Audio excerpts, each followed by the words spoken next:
Doctor Sreevarma ஆயுள் தரும் ஆயுர்வேதா அறுவை சிகிச்சை இல்லா குணம் ஆயுள் கால நிவாரணம். Yesterday courier private limited domestic international cargo உங்கள் இல்லம் தேடி வந்து கொரியர் புக்கிங் டெலிவரி செய்து தரப்படும். மாமன்னன் ராஜேந்திர சோழன் பிறந்த நாள் ஆடி திருவாதிரை விழாவை சிறப்பிக்கும் வகையில் வருகை தந்திருக்கிற நம் அனைவரையும் வரவேற்று உரையாற்றி சிறப்பித்திருக்கிற அரசு கூடுதல் தலைமைச் செயலாளர் மருத்துவர் க. மணிவாசன் IAS அவர்களே, இந்த நிகழ்வில் பங்கேற்று நம்மிடையே விழா பேருரை ஆற்றவிருக்கிற மாண்புமிகு அமைச்சர் அண்ணன் தங்கம் தென்னரசு அவர்களே, மாண்புமிகு அமைச்சர் அண்ணன் மு. பே. சாமிநாதன் அவர்களே, மாண்புமிகு அமைச்சர் அண்ணன் இரா. ராஜேந்திரன் அவர்களே, மாண்புமிகு அமைச்சர் இந்த மண்ணின் வைத்தர் அரியலூர் அரிமா அண்ணன் சாசி சிவசங்கர் அவர்களே, உரையாற்றி அமர்ந்திருக்கிற ஜெயங்கொண்டம் சட்டமன்ற உறுப்பினர் அன்பு இளவல் காசோகா கண்ணன் அவர்களே, உரையாற்றி அமர்ந்திருக்கிற அரியலூர் சட்டமன்ற உறுப்பினர் அண்ணன் கு. சின்னப்பா அவர்களே, மாவட்ட வருவாய் அலுவலர் திருமதி காரா மல்லிகா அவர்களே, திட்ட இயக்குனர் முனைவர் ஆரா சிவராமன் அவர்களே, கவிதாராமு IAS அவர்களே மற்றும் நமது மாவட்ட ஆட்சித்தலைவர் மதிப்பிற்குரிய போ. ரத்தினசாமி IAS அவர்களே மற்றும் இந்த நிகழ்விலே பங்கேற்று இதனை சிறப்பித்துக் கொண்டிருக்கிற உயர் அதிகாரிகளே, திராவிட முன்னேற்றக் கழகம் உள்ளிட்ட தோழமை கட்சிகளை சார்ந்த முன்னணி தலைவர்களே, திரளாக கூடியிருக்கிற தமிழ்ச் சொந்தங்களே, உங்கள் அனைவருக்கும் என்னுடைய பணிவார்ந்த வணக்கத்தை தெரிவித்துக் கொள்கிறேன். மாமன்னன் ராஜேந்திரன் அவர்களின் பிறந்த நாள் விழாவை தமிழ்நாடு அரசின் சார்பில் ஒரு வார காலம் கொண்டாடுவதற்கு மாண்புமிகு முதல்வர் அவர்கள் ஆணையிட்டிருக்கிறார். இன்றைக்கு தொடங்கி 27ஆம் தேதி வரையில் நடைபெறவுள்ள இந்த திருவிழாவில் பிரதமரும் பங்கேற்க இருக்கிறார் என்பது நமக்கு மகிழ்ச்சி அளிக்கிறது, பெருமை அளிக்கிறது. இந்த விழாவில் எப்படியும் பங்கேற்க வேண்டும் என்கிற பேராவலோடு இன்றைக்கு நாடாளுமன்றம் நடக்கிறதென்றாலும் கூட அதைவிட கங்கை கொண்ட சோழபுரம் போக வேண்டும், இந்த திருவாதிரை விழாவில் பங்கேற்க வேண்டும் என்கிற பேராவலோடு நான் ஓடி வந்திருக்கிறேன். நீண்ட நாள் ஆசை, இந்த திருக்கோயிலுக்குள் செல்ல வேண்டும், இந்த திருவிழாவில் பங்கேற்க வேண்டும் என்கிற ஆசை. நாமெல்லாம் இந்த மண்ணின் மைந்தர்கள் என்று சொல்லிக் கொள்வதிலே மிகுந்த பெருமை. ராஜேந்திரன் கோட்டை கட்டி ஆண்ட மண்ணை சார்ந்தவர்கள் நாம். உலக புகழ்பெற்ற மாமன்னன் ராஜேந்திரன் கோவில் கட்டிய மண்ணை சார்ந்தவர்கள் நாம். சோழகங்கம் என்கிற மாபெரும் ஏரியை வெட்டிய மாமன்னன் ராஜேந்திரன் நடமாடிய மண்ணை சார்ந்தவர்கள் நாம் என்பது நமக்கு பெருமை அளிக்கிறது. 1000 ஆண்டுகளுக்கு முன்னால் இந்த மண்ணில் எத்தகைய சாதனைகளை எல்லாம் சாதித்திருக்கிறார் மாமன்னன் ராஜேந்திரன் என்பதை இங்கே காணொளி காட்சியின் மூலம் நாம் பார்த்தோம். பேசிய சட்டமன்ற உறுப்பினர்களும் சுட்டிக்காட்டினார்கள். இந்த பகுதியிலே பிறந்த மாமன்னன் ராஜேந்திரன் ராஜராஜ சோழனின் மகன், மதுராந்தகன் என்கிற இயற்பெயர் கொண்டவன். தமிழ்நாடு என்கிற எல்லையை தாண்டி, சோழ நாடு என்கிற எல்லையை தாண்டி வடக்கே ஒடிசா வரையில், மத்திய பிரதேசம், இன்றைய வங்கதேசம், இன்றைய மேற்கு வங்கம், பிறகு மலேசியா, லட்சத்தீவுகள் என்று தெற்காசிய பகுதிகள் முழுவதும் படையெடுப்பு நடத்தி வென்று சாதித்து காட்டிய ஒரு மாமன்னனாக வரலாற்றில் இடம் பிடித்திருக்கிறார். இலங்கை உட்பட, மாலத்தீவு உட்பட.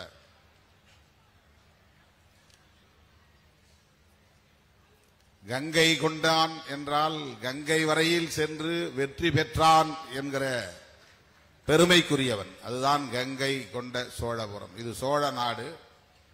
ஆனால் இந்த நாடு கங்கையை கொண்டது என்றால் கங்கையை வென்றது. அங்கிருந்து புனித நீர் எடுத்து வந்து இங்கே வெட்டிய ஏரியில் தண்ணீரை கொட்டி, இதுவும் கங்கம்தான், இது சோழ கங்கம், இது சோழ கங்கை என்று ராஜேந்திர சோழன் இந்த பொன்னேரி என்கிற ஏரிக்கு பெயர் சூட்டியிருக்கிறான். இப்படி கங்கை கொண்டான், கடாரம் கொண்டான் என்கிற பெருமைக்குரிய மாமன்னன் தான் ராஜேந்திர சோழன். அப்படிப்பட்ட மகத்தான சாதனைகளை படைத்த மாமன்னன் ராஜேந்திரனின் வழிவந்தவர்கள் நாம். தமிழர்கள் என்கிற பெருமைக்குரியவர்கள், அதைவிட சோழர்கள் என்கிற பெருமைக்குரியவர்கள். இந்த டெல்டா மாவட்டங்களை சார்ந்த பிள்ளைகளுக்கு சோழன் என்றும் வளவன் என்றும் ராஜேந்திரன் என்றும் திருமாவளவன் என்றும் கரிகால் வளவன் என்றும் பெயர் சூட்டியிருப்பதை நாம் பார்க்கலாம். இந்த பெயர்களை பார்த்தாலே இவர்கள் சோழ நாட்டை சார்ந்தவர்கள், இன்றைய டெல்டா மாவட்டங்களை சார்ந்தவர்கள் என்று எளிதாக புரிந்து கொள்ளலாம். திருமால் வளவன் இல்லை, திருமாவளவன். அவருடைய இயற்பெயர் கரிகால் வளவன், சிறப்பு பெயர் திருமாவளவன். சோழ நாட்டில் பிறந்தவர்களுக்கெல்லாம் வளவன் என்று பெயர் சூட்டுவார்கள். பாண்டிய நாட்டை சார்ந்தவர்களுக்கெல்லாம் செழியன் அல்லது மாறன் என்று பின்னொட்டு பெயர் வரும். அது பாண்டிய நாட்டை குறிக்கிற அடையாளங்கள். இப்படி நம்முடைய முன்னோர் மாமன்னர்கள் இந்த மண்ணில் உலகமெங்கும் நமது புகழை பரப்பக்கூடிய அளவுக்கு வாழ்ந்திருக்கிறார்கள் என்கிற பெருமைகளை எல்லாம் தாண்டி இந்த கட்டிடக்கலை பலராலும் விழிகளை விரித்து பார்க்கிற அளவுக்கு வியப்பூட்டக்கூடிய கலைகளாக இருக்கிறது. தஞ்சை பெரிய கோயிலாக இருந்தாலும், கங்கை கொண்ட சோழபுரத்தில் உருவாக்கப்பட்டிருக்கிற இந்த கோயிலாக இருந்தாலும் பிரமிப்பை தரக்கூடிய படைப்புகளாக இருக்கிறது. 1000 ஆண்டுகளுக்கு முன்னால் இந்த கற்களை எல்லாம் எங்கிருந்து வெட்டி எடுத்து வந்தார்கள், எப்படி இவற்றையெல்லாம் துண்டாடினார்கள், இவற்றையெல்லாம் இழைத்தார்கள், இதில் எப்படி அழகிய சித்திரங்களை வடித்தார்கள், எழுத்துக்களை பதிவு செய்தார்கள், இதை எப்படி இத்தனை அடி உயரத்தில் கொண்டு போய் வைத்தார்கள் என்பது எண்ணி எண்ணி வியக்கக்கூடியதாக இருக்கிறது. அப்படிப்பட்ட ஆற்றல் வாய்ந்த மாமன்னர்களை கொண்டவர்கள் நாம். தஞ்சையை தலைநகராக கொண்ட சோழ பேரரசு பிறகு சோழ நாட்டுக்கென்று ஒரு புதிய தலைநகரை அமைக்கிற முயற்சியை மாமன்னன் ராஜேந்திரன் தான் எடுத்துக்கொண்டான். அவனுடைய தந்தை ராஜராஜன் தஞ்சையை தலைநகராக கொண்டு ஆட்சி செய்தார் என்றால் அது காவேரி நதியின் வடிநிலமாக இருக்கிறது. அவ்வப்போது வெள்ளத்தால் பாதிக்கப்படுகிறது. பாண்டிய தேசத்தின் கரையோரமாக எல்லையோரமாக இருக்கிறது. அதனால் அடிக்கடி பாண்டியர்களோடு ஏற்படுகிற முரண்களால் தலைநகரம் பாதிக்கப்படும் என்றெல்லாம் திட்டமிட்டு ராஜராஜனின் மகன் ராஜேந்திர சோழன் தலைநகரை மாற்றி அமைக்க திட்டமிட்டு தேடி வந்த இடம்தான் நம்முடைய மண், இந்த ஜெயங்கொண்ட சோழபுரம். அதேபோல தஞ்சையில் தந்தை ராஜராஜ சோழன் கட்டியதைப் போல ஒரு பிரம்மாண்டமான சிவன் கோவில், சிவாலயம். அப்போதெல்லாம் வெறும் லிங்கம் தான், சிவன் உருவம் கிடையாது. இது உருவம் இல்லாத, அருவமும் இல்லாத ஒரு வடிவம், உருவ வடிவம். உருவம் இல்லாத, அப்படியே வெறுமனே இல்லை, காலியாக உருவம் இருக்கிறது. ஆனால் அந்த உருவத்திற்குள்ளே முகம் இல்லை, கைகால் இல்லை, கண் மூக்கு செவி இல்லை, ஆனால் உருவம் இருக்கிறது. அதுதான் லிங்க வடிவம். உருவ வழிபாட்டின் மீது நம்பிக்கை கொண்டவர்களும் அருவ வழிபாட்டில் நம்பிக்கை கொண்டவர்களும் வாதம் செய்து கொண்டிருந்த காலத்தில் அருவுருவ வழிபாட்டுக்கான ஒரு வடிவமாகத்தான் லிங்கம் தேர்வு செய்யப்பட்டது. இது அருவமும் இல்லை, உருவமும் இல்லை. ஏனென்றால் உருவம் என்றால் ஏதேனும் முகம், கண், காது, கை, கால் என்கிற உடல் இருக்க வேண்டும். அந்த உடலும் இல்லை, ஆனால் உருவம் இருக்கிறது. அப்படி ஒரு வடிவத்தை அன்றைக்கு நம்முடைய முன்னோர்கள் உருவாக்கி இருக்கிறார்கள். அந்த லிங்க வடிவத்தை கொண்ட சிவாலயம் தஞ்சையிலே பிரமாண்டமான லிங்கம். அதே போல இங்கேயும் ஒரு லிங்கம், ஆனால் அதைவிட இது பெரிதல்ல. தஞ்சையிலே பிரமாண்டமான கோபுரம், அதே போல அடித்தளம் கொண்ட கோயில்தான், ஆனால் அதைவிட பெரிய கோபுரம் இல்லை. ஒரே மாதிரியான வடிவமைப்பு. ராஜேந்திர சோழன் இந்தியாவையும் வெற்றி கொண்டான், கடல் கடந்து நாடுகளையும் வெற்றி கொண்டான் என்கிற பெருமை எவ்வளவு சிறப்புக்குரியதோ அதை போல இந்த கங்கை கொண்ட சோழபுரத்தில் கட்டி எழுப்பி இருக்கிற திருக்கோயில் அவனுடைய வரலாற்றிலே மிகவும் முக்கியத்துவம் வாய்ந்தது. அப்படிப்பட்ட பெருமைக்குரிய தமிழ் சமூகத்தின் வழித்தோன்றல்கள் நாம். அவன் காலத்தில் எந்த முரண்பாடுகளும் இல்லாமல் வாழக்கூடிய ஒரு சமூகமாக நம்மை ஆட்சி நிர்வாகம் செய்திருக்கிறான் என்ற வரலாற்று பதிவுகளை நாம் பார்க்க முடிகிறது. சில முரண்களும் அந்த ஆட்சி நிர்வாகத்தில் முன்வைக்கப்படுகின்றன. ஆனால் எல்லாவற்றையும் கூட்டி கழித்து பார்த்தால் தமிழ் சமூகத்தின் பெருமைக்குரிய ஒரு அடையாளமாக மாமன்னன் ராஜேந்திரன் விளங்குகிறார். அந்த ராஜேந்திரன் கோட்டை கட்டி ஆண்ட இடம் மாளிகை மேடு. அந்த மாளிகை மேட்டிலே இருந்த கோட்டை தகர்க்கப்பட்டு விட்டது. இன்றைக்கு அது புதைந்து கிடக்கிறது. அதையெல்லாம் அகழ்வாராய்ச்சி செய்து வெளியே கொண்டு வந்து அருங்காட்சியகத்திலே வைக்க வேண்டும் என்கிற ஒரு மகத்தான திட்டத்தை இன்றைக்கு நடைமுறைப்படுத்துகிறவர் நம்முடைய தமிழ்நாடு முதலமைச்சர் அண்ணன் தளபதி மு.க. ஸ்டாலின் அவர்கள்.